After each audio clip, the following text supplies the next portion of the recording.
Ladies and gentlemen, welcome back to the PMP Live. I am your host, TJ Riddell, and we're having a banger of a podcast tonight. We're going to be talking about Week 8 recap, Week 9 recap, and also Week 10 predictions. And also big news up in Indianapolis, which we'll talk about here in a sec.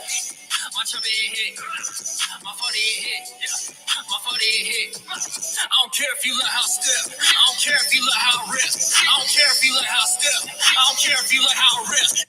All right, so ladies and gentlemen, welcome back to the Pigskin Mafia podcast. I am your host, TJ Riddell, and we're here to talk about NFL football. Not only NFL football, XFL news. Okay, which I want to kind of break that down first. Excuse me, because I just ate some orange chicken and I am feeling fan-freaking-tastic today. All right. So the XFL has released the new teams in the XFL. Some of them are pretty much the same team, maybe a different location. Some of them stuck with the teams, and then we got completely new teams. But I got to tell you, man, I'm excited for the XFL this season. I really am. The XFL to me is, especially with The Rock, Dwayne "The Rock" Johnson as the commissioner of this football league, I think this is a big step up from when they first did it, the first iteration back in 2001, where they just had that one season, and then the last season where the Houston Roughnecks completely dominated because they're dogs, and Philip J. Walker was a dog in there. But I got to tell you, here are the teams going into this year's XFL, the 2023 XFL iteration. So we're bringing back the Houston Roughnecks. They'll be playing at TDECU Stadium in Houston, Texas.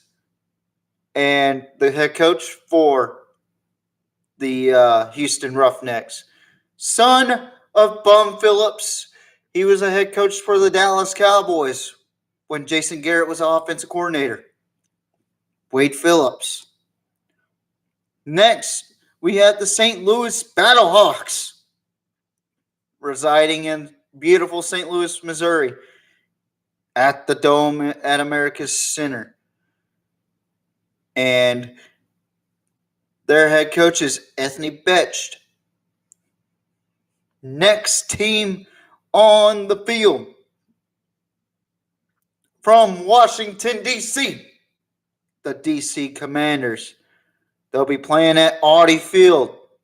And Reggie Barlow. Fun fact about Reggie Barlow. His brother was a Master Chief, a Command Master Chief when I was in the Navy. And I got to see Reggie Barlow in person, talking about his brother's retirement. Shout out to Reggie Barlow, man. He has really come a long way from being Jacksonville Jaguars' incredible receiver and returner, to being a college coach, to now a head coach for the DC Defenders. I hope he does well with the DC Defenders. They were a good football team at that point. And next, we got the Arlington Renegades, not Dallas Renegades, the Arlington Renegades. And they'll be playing at Choctaw Stadium. And that'll be a grass field. And guess who's coming back? Bob Stoops, former Oklahoma Sooner head coach. He was a national championship coach. So I look forward to watching him coach the Renegades yet again. They have a soft spot in my heart in this league, but the Roughnecks are my favorite team. Now, let's talk about a couple of name changes here. One of them stuck with their original location, but they just added one word to their team name. The Seattle Sea Dragons, residing in Seattle, Washington, and playing in Lumen Field.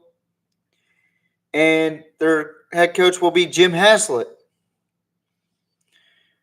And this team right here, Dwayne "The Rock" Johnson tried to keep them in New York. It didn't happen, so where'd they go next?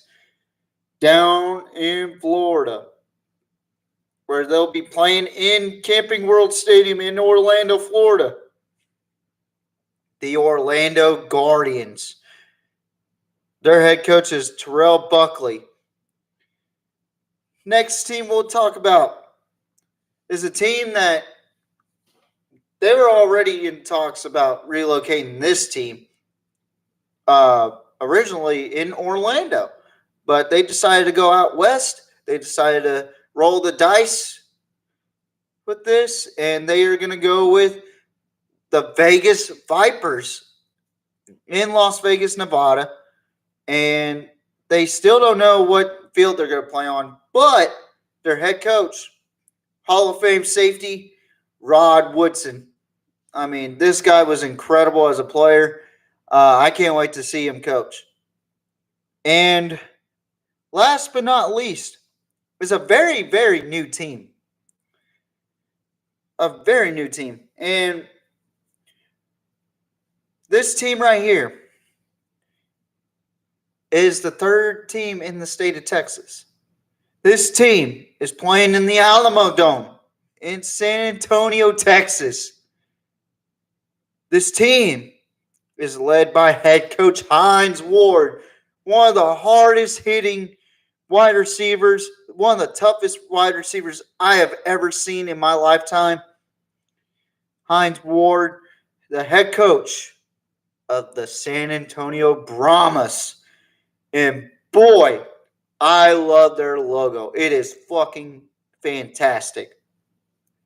But I gotta say, man, this is a big step up for the XFL, having Dwayne "The Rock" Johnson, probably one of the most prolific actors / wrestlers to be around in our day and age. And I gotta say, this is exciting football. And the not just the Roughnecks, all the XFL teams in 2020 were exciting to watch. It was fun to watch. The teams that we will not see anymore is the Los Angeles Wildcats, the New York Guardians, and the Tampa Bay Vipers. So the New York Guardians transferred over to Orlando or relocated over to Orlando, and Tampa Bay relocated to Vegas. But Los Angeles is completely dug in the dirt. There was supposed to be a ninth team going into 2021, or going into 2022 or 2020, but that just never happened. So it was really fun watching this, watching these teams, you know. And I look forward to watching the XFL. I mean, it's going to get a lot of viewerships. It really is. And Kelly Bryant, former Clemson Tiger, has put himself in the XFL draft. This is going to be exciting to watch. I think there's going to be a lot of good football in this. And I look forward to watching the XFL. But that's not why we're here. This is why we're here today, folks. Jeff Saturday, okay, he is going to be the interim head coach for the Indianapolis Colts. Now, what happened to Frank Reich? Well, he got fired. Frank Reich just could not get the job done, and It just couldn't happen for the Colts with Frank Reich. And Jim Irsay just had enough, and he said, I'm going to go to somebody I can trust. And it's a lot of controversy going on. A lot of people are saying they're happy for Jeff Saturday. They're happy that he's going to be given this opportunity. But they want to throw the race card in it, and that doesn't suit well with me. It's not just minorities that don't get an opportunity. It's also guys that have been in – just say guys that have been in this league for 10-plus years, for example, that have worked their butts off, that have really done a good job as offensive coordinators, defensive coordinators, like Gus Bradley.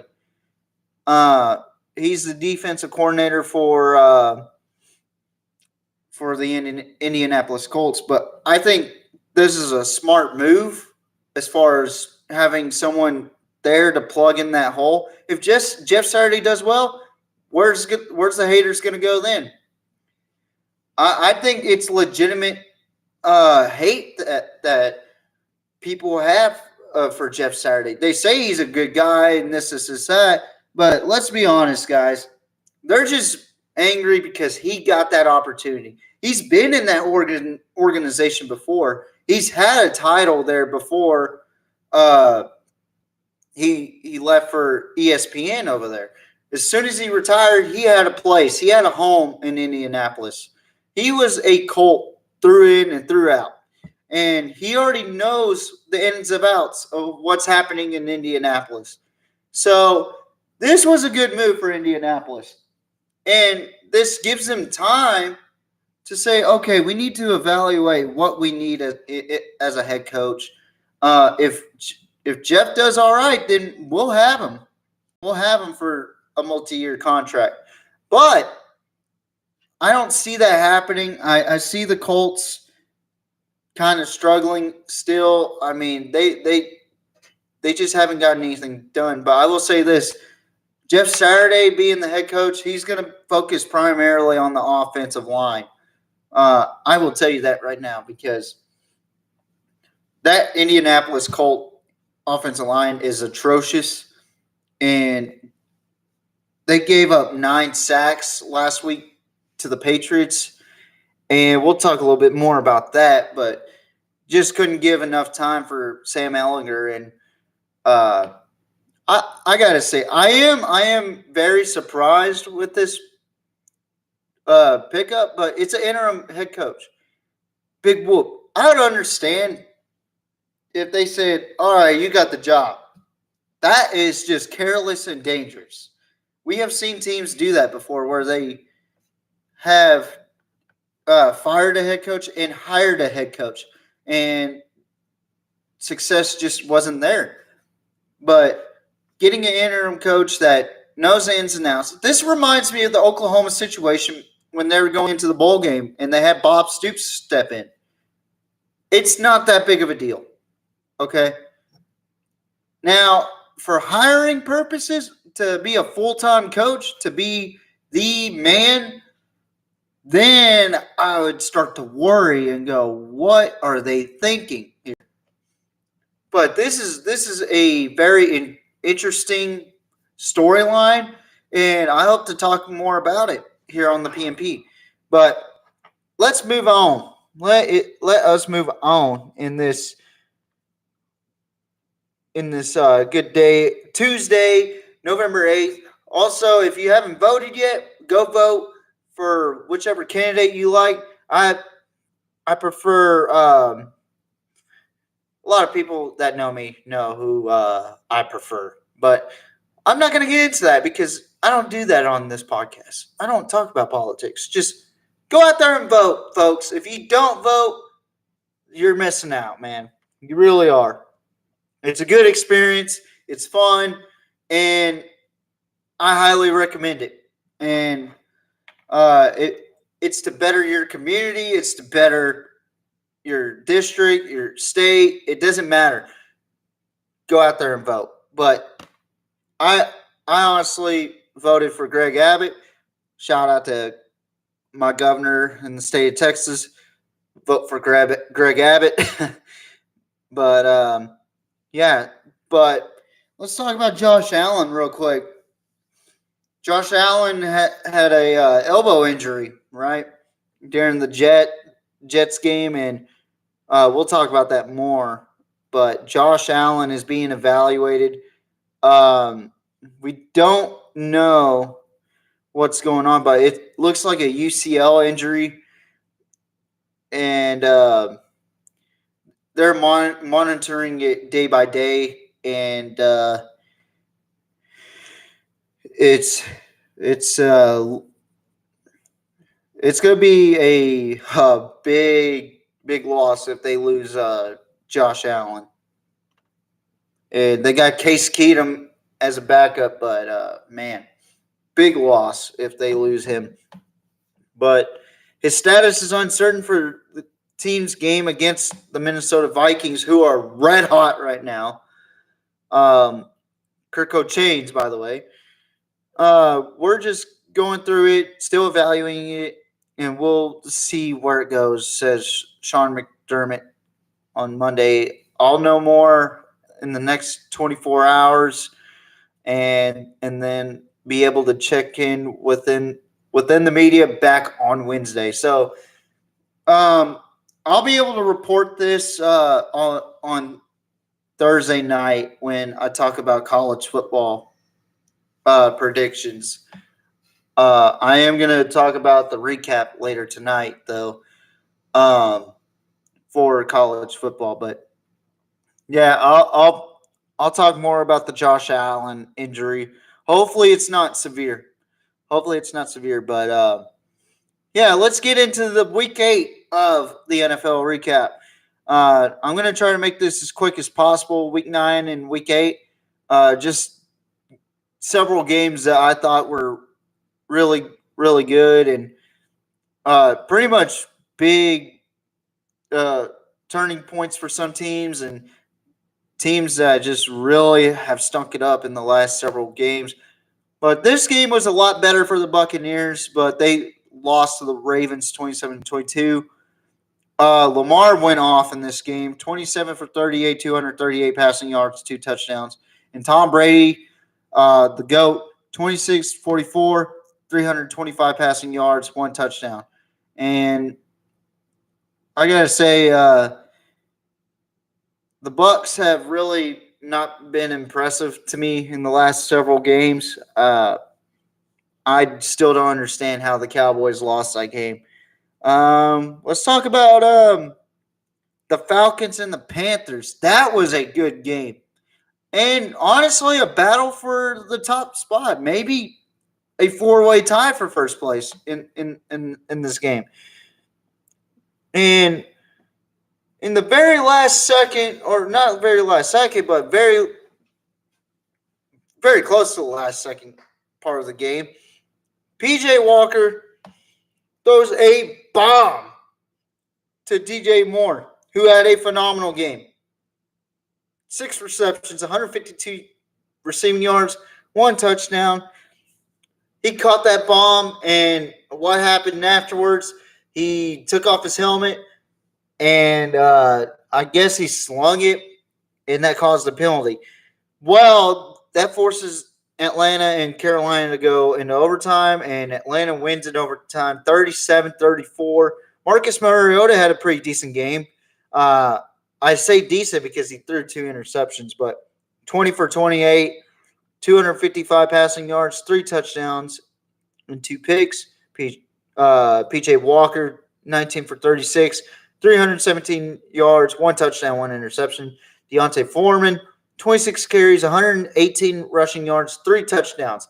Hook 'em horns, baby. I knew this was a good pickup for the Carolina Panthers. They just need to mold them into that system, and they need to help PJ Walker out by getting some offensive linemen. But Huntley, 16 carries and 91 rushing yards. Kyle Pitts, 5 receptions, 80 yards, 1 touchdown. He's been impressive. He has been impressive. Kyle Pitts has. But good win for the Falcons in that game. Next game, we're going to talk about the Patriots versus Jets. Bill Belichick passes George Halas in wins, and the Patriots beat the Jets in this game 22-17. It was pretty much all New England in the third quarter and the beginning stages of the fourth quarter. But it was a very, very tight game for sure. And Mac Jones, 24 for 35, 194 passing yards, 1 touchdown, 1 interception. Zach Wilson, 20 for 41, 355 passing yards, 2 touchdowns, but 3 interceptions. That's what caused Jets to lose this game. Garrett Wilson, 6 receptions, 115 receiving yards. Stevenson, 7 receptions, 72 receiving yards. And I thought this was a very interesting game. I thought that New England was going to struggle. And I thought Jets would have had this game, but the Patriots come out with the win. Let's go with the last game, which is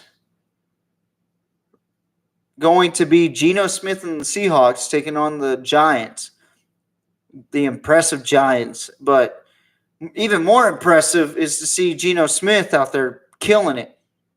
23 for 34, 212 passing yards, 2 touchdowns. Kenneth Walker, 18 carries, 51 yards, 1 touchdown. And Tyler Lockett, 5 receptions, 63 yards, and 1 touchdown. But the story of this game was the Seattle defense.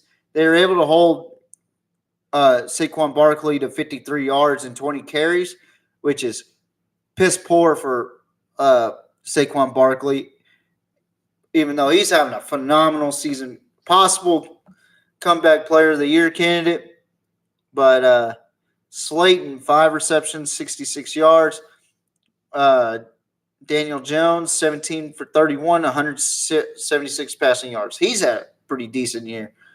But Geno Smith has looked phenomenal this season, and I'm putting him in my MVP candidacy right now. I think he's got a legit chance. So hats off to the Seahawks in the last couple of games. Now we'll shift over to week 9, where we'll talk about the first game. The Philadelphia Eagles, they become undefeated for the first time or 9-0 in the first time in their franchise history. Or 8-0 in their first time in franchise history. I apologize. But, yeah, it was pretty much a close game in this one. And Philadelphia ran away with it in the fourth quarter. Jalen Hurts, 21 for 27, 243 yards, 2 touchdowns. He might have a possible MVP candidacy. Sanders, 17 carries, 93 yards, 1 touchdown. Davis Mills, 13 for 22, 154 yards, 2 touchdowns, 2 interceptions. That's what kind of hurt Houston. But Dameon Pierce has got to be running back rookie of the year. 27 carries, 139 rushing yards, but didn't get a touchdown in this game. But I will say, this kid is fucking phenomenal. Hats off to that kid. And hats off to the Texans for fighting the best team in the NFL, man. Especially with a 1-6-1 record. I mean, they are fighting for such a below 500 team. I like the Texans this year for some reason. They got a lot of spunk and a lot of fight in them. Next game, we'll go to the Dolphins and Bears. This game was interesting. Tua Tagovailoa held 2 thumbs up as he walked off the field following another big performance as the Dolphins take home a victory. 21 for 30, 302 passing yards, 3 touchdowns for Tua Tagovailoa. Justin Fields, 17 for 28, 123 passing yards, 3 touchdowns. These two were in the same draft class. I believe. And I got to say, or no, Justin Fields was after Tua Tagovailoa. That's right. But what a game for Tua. What a year for Tua. I mean, he might be up there. Who knows? Tyreek Hill, 7 receptions, 143 receiving yards, 1 touchdown. Darnell Mooney, 7 receptions, 43 yards, and 1 touchdown. But Justin Fields has a combined yardage of 301 yards all purpose in this game. 15 carries, 178 rushing yards, and 1 touchdown. But hats off to the Dolphins for winning this game, and they absolutely killed it. Next game I want to talk about is the Jets and Bills game where, the Jets defense came to fucking play against the Buffalo Bills. Hands them their second loss. Josh Allen threw 2 picks. Sauce Gardner is definitely Defensive Rookie of the Year, if not Rookie of the Year. This kid is just unbelievable. I said it from the get-go about Sauce Gardner that he was going to be a Defensive Rookie of the Year, if not Rookie of the Year. And Jermaine Johnson, too. What the hell, man? That kid is awesome. That is a last chance U product right there. And shout out to Coach JB for making a hell of a player out of Jermaine Johnson. And that kid is electric, man. I love watching him play. Ever since he played at Florida State, where they were shit in Florida State, he was the only good player on that team. So hats off to that young man from Last Chance U. But Zach Wilson, 18 for 25, 154, 1 touchdown. So he did a little better. Carter, 12 carries, 76 rushing yards, 1 touchdown. Garrett Wilson, 8 receptions, 92 yards. Stephon Diggs, 5 receptions, 93 receiving yards. But, man, the Jets' defense really came to play. They win 20-17. Next game was a meltdown. The Raiders taking on the Duval Cats. Duval! Yeah, so the Jags rally after being down 17-0 in the first half. In the middle parts of the first half. Then finally, Travis Etienne gets a touchdown run, and then Daniel Carson will kick a 38-yard field goal, and then Riley Patterson kicks a 44-yard field goal. At the half, it's 20-10. This could be a game. Then Christian Kirk gets a 7-yard pass from Trevor Lawrence, makes it 20-17. Then Travis Etienne scores a 5-yard touchdown run, and then with 1:03 left, Riley Patterson gets a 48-yard field goal, and that is the game. 27-20. The Duval Cats come back and win the game. Trevor Lawrence, 25 for 31, 235 passing yards, 1 touchdown. Derek Carr, 21 for 36, 259 passing yards, 2 touchdowns. Devontae Adams had a field day with this secondary. 10 receptions, 146 receiving yards, 2 touchdowns. Josh Jacobs, 17 carries, 67 yards rushing, and no touchdowns. Travis Etienne had a hell of a game. 28 carries, 109 rushing yards, 2 touchdowns. Christian Kirk, 8 receptions, 76 receiving yards, 1 touchdown. What a way to finish a game for the Duval Cats in Jacksonville, Florida, as they win 27-20. Next game, the last game I want to talk about, is the Titans at Kansas City, where the Kansas City Chiefs win in overtime 20-17. Now, this game was very close. I wasn't sure how they were going to do with Malik Willis Willis at quarterback. He didn't do that good. 5 for 16, 80 passing yards. He didn't even go over 100. But Derrick Henry pretty much carried that offense. 17 carries, 115 yards, 2 touchdowns. And that's not hating on Malik Willis. He's a rookie. He's facing one of the toughest defenses in the AFC right now. And then on the other end, you got Patrick Mahomes killing your fucking defense, almost getting 450 yards passing, but only throws 1 touchdown, and he did throw a pick. And he did run quite a bit in this game. 6 carries, 63 yards, 1 touchdown. Travis Kelce had a heck of a day. 10 receptions, 106 receiving yards. But, boy, was this close. And, I mean, it was almost to where the Titans were going to pull away with the upset, and Patrick Mahomes was able to run for a touchdown and get a 2-point conversion to make it 17-17. And then Harrison Butker gets a 28-yard field goal after the Chiefs' defense makes a stop. So, man, resiliency is all I got to say about that game. But now we are here to Week 10. Week 10 predictions, okay? We're going to start off with Thursday night. This is quite a drag of a game, I think. You're going to Carolina, where the Atlanta Falcons will square off against the Carolina Panthers on Prime Video, where Kirk Herbstreit and Al Michaels will call the game. This team's a fucking mess. Carolina is a fucking mess. I don't see them winning this game. I got the Falcons winning in this game. Yeah. I got the Falcons winning 27-20 in this game.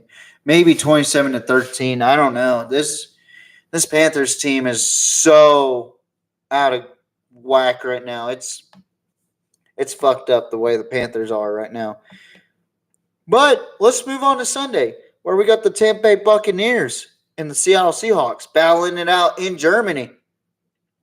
One of our international matchups.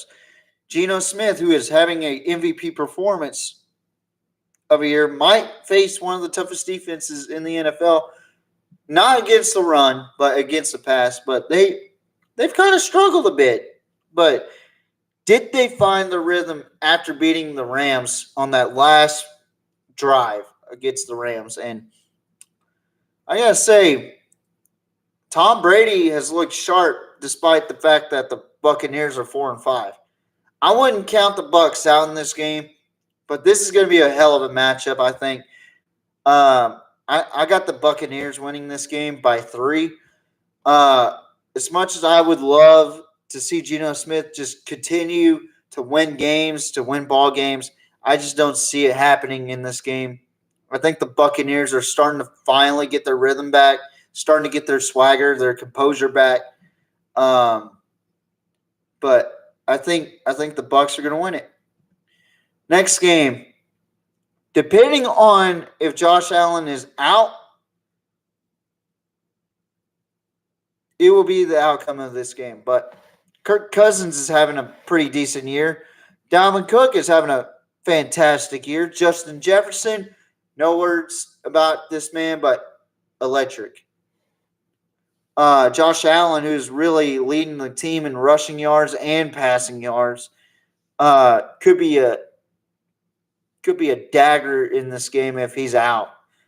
So they are playing at Orchard Park. Bills Mafia is going to be loud.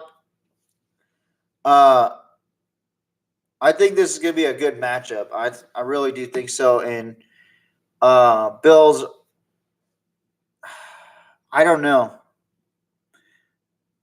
I'm going to have to go with the Vikings on this one. I think they're just red hot right now. They are on fire, and they just are motivated to win.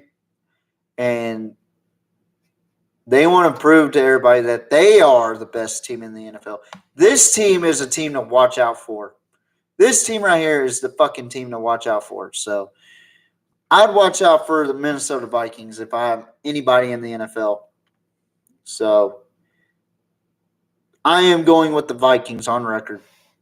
Next game, we're going to talk about an NFC North matchup between the 3-6 Chicago Bears squaring off against the 2-6 kneecap biting Detroit Lions.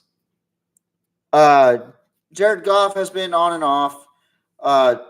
Jamal Williams has been good for the Vikings. Amon St. Brown's back into the lineup.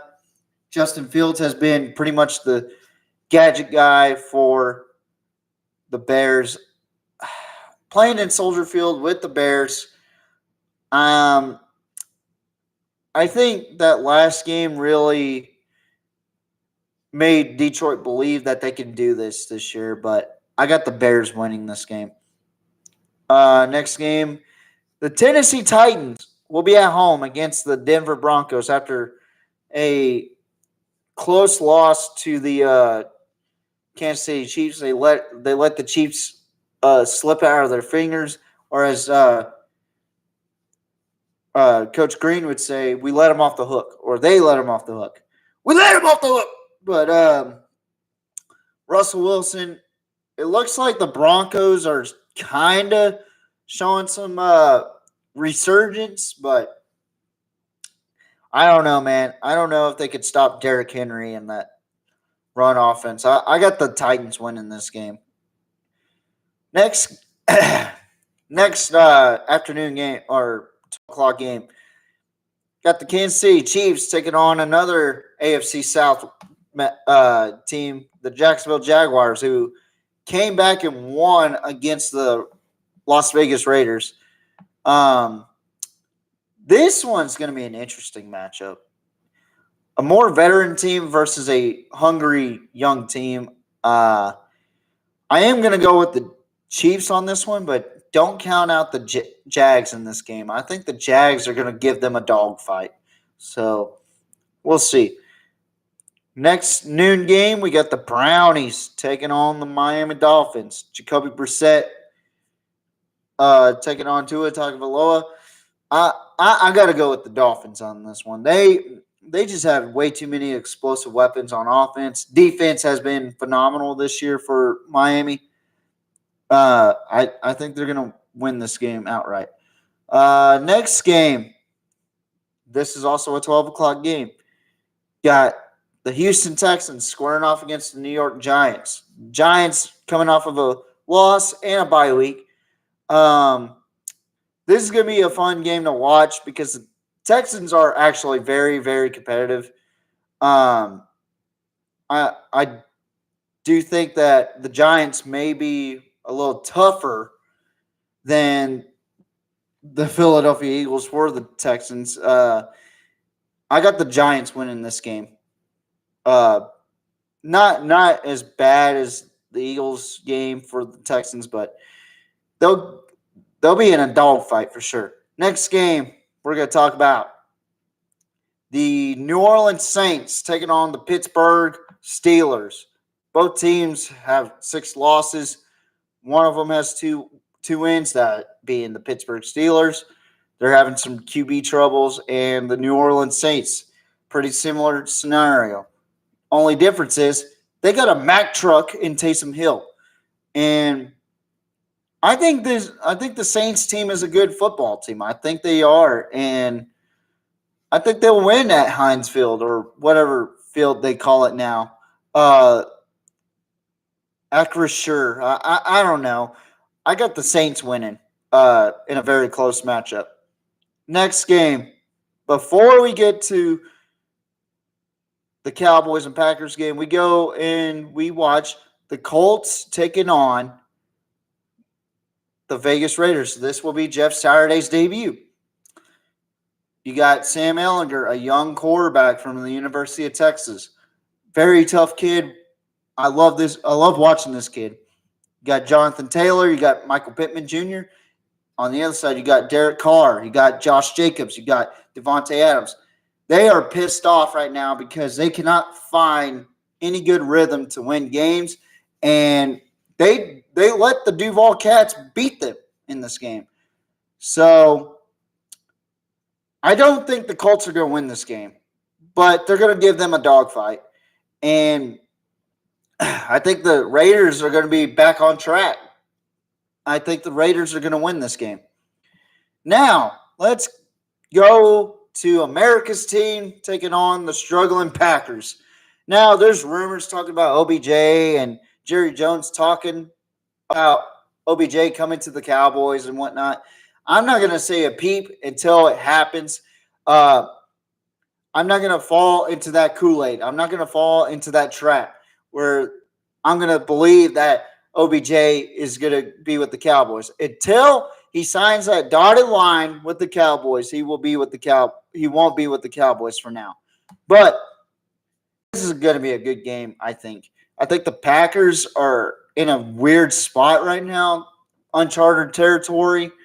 The Packers are really hurting on offense right now, and defensively, they're possibly the worst run defense I have ever experienced or have ever seen in my entire life. But you got the Cowboys who have thunder and lightning in Tony Pollard and Ezekiel Elliott. Ezekiel Elliott's looking a lot better this year than last couple of seasons. But Tony Pollard looks like he's going to be the main man. And Dak Prescott, he's throwing pretty decent in the last several games. CeeDee Lamb, he's not dropping balls as much. Wide receiving core looks good for the Cowboys. I got the Cowboys winning pretty convincingly over the Green Bay Packers.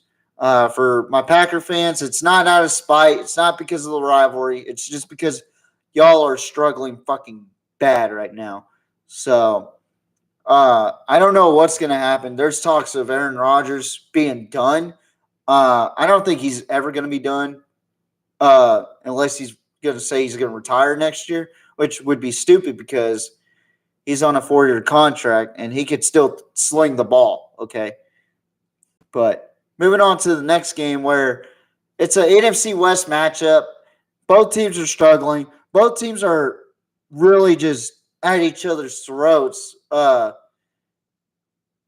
both sidelines. The Rams defense, Jalen Ramsey says, our fucking offense needs to get something going. And then Kyler Murray, who's playing on his fucking Xbox, saying, Diop, you need to fucking do something, man.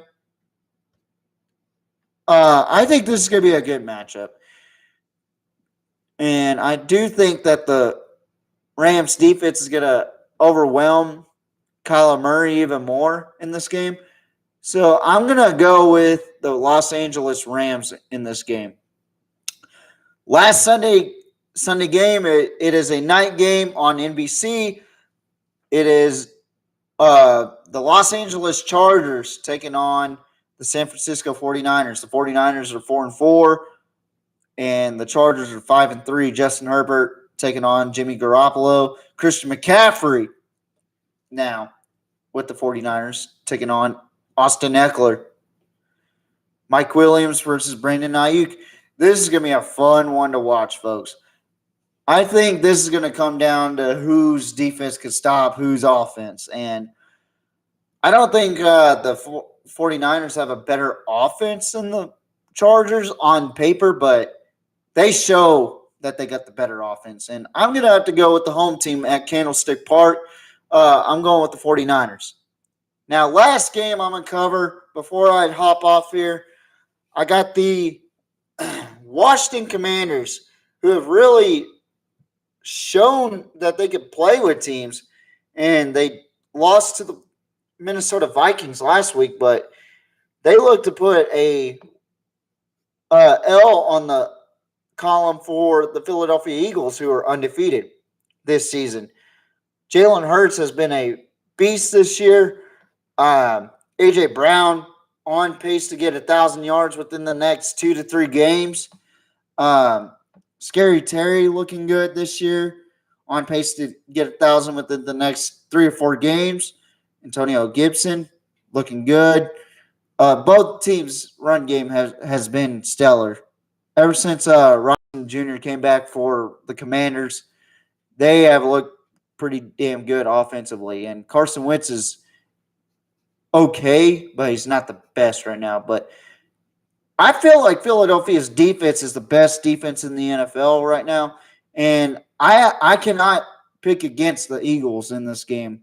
I just think the talent is too much for Philadelphia. I feel like Philadelphia's got it in the bag, man.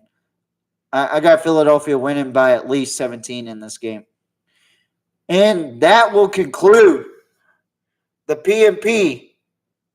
I know my voice sounds a little hoarse right now. I don't know why, but that concludes the PMP's Week 8, Week 9 recap, and Week 10 prediction. Later tonight, I'll talk about the college football recap, and I might throw in my predictions. Who knows? I don't know yet. I haven't quite decided yet. It could be just straight up college football talk later tonight. Usually I do college football talk and then NFL because I try to wait on Caleb, but I had to talk about Jeff Saturday, man. I mean, I think me and Caleb talked about it. I think me and him have an agreement on that. That Jeff Saturday is a good choice. For one, his resume speaks for himself. That he is a 13-year vet. He's a Hall of Famer. Okay, maybe not a Hall of Famer yet, but Pro Bowler, Super Bowl champion, one of the best centers in the NFL history, in my opinion. He was able to call plays when Peyton Manning was audibling, but he would call plays, and he'd be the one to stand up to Peyton Manning if something needed to be said. And Jeff Saturday has been a leader since day one. I have no disagreement over him being the interim head coach. Now, if he was a head coach, that would be a different story. I would be like, are you sure you want him as a head coach? But that's just me. But I tell you what, I'm excited about the XFL, this new XFL regime. Hopefully it lasts more than a year or half a season. The USFL looked like it was a success, and it looks like it's going to run again next season. I look forward to it. I actually want to see that docu-series for the USFL where they had the chicken salad incident. I think that would be a fun thing to do for the XFL as well. But so we are the greatest podcast in all of football podcasting. We are the PMP. Good night, and I will see y'all later tonight. Goodbye. Mwah. And bang. Doing something different, and I had to switch it up. Turned up in my section, every night we live it up. All my haters mad, but I don't give a fuck. All my haters mad, but I don't give a fuck. Doing something different, and I had to switch it up. Turned up in my section, every night we live it up. All my haters mad, but I don't give a fuck. All my haters mad, but I don't give a fuck. My chopper hit, my chopper hit, my 40 hit, my 40 hit. I don't care if you let how step, I don't care if you let how rip, I don't care if you let how step, I don't care if you let how rip. I got sauce, I got flavor, getting all this paper. I got sauce, I got flavor, getting all this paper. Plain Jane Paddock on my motherfucking wrist. They notice every time when I walk up in this bitch. Hustle, walk up in this bitch, keep my clock up in this bitch. Hustle, walk up in this bitch, keep my clock up in this bitch. My chopper hit, My chubby hit. My 40 hit. My 40 hit. I don't care if you look how stiff. I don't care if you look how rip. I don't care if you look how stiff. I don't care if you look how rip. Doing something different, and I had to switch it up. Turned up in my section, every night we live it up. All my haters mad, but I don't give a fuck. All my haters mad, but I don't give a fuck. Doing something different, and I had to switch it up. Turned up in my section, every night we live it up. All my haters mad, but I don't give a fuck. All my haters mad, but I don't give a fuck. This shit is exciting. Do it with our right team. My style, they biting. I'm striking like lightning. I'm bagging these bitch. I'm talking my shit. I'm bagging these bitch. I'm talking my shit. I'm about to get on your ass. I'ma just count me some cash. I'm about to get on your ass. I'ma just count me some cash. Doing something different, man, I had to switch it up. Turned up in my section, every night we live it up. All my haters mad, but I don't give a fuck. All my haters mad, but I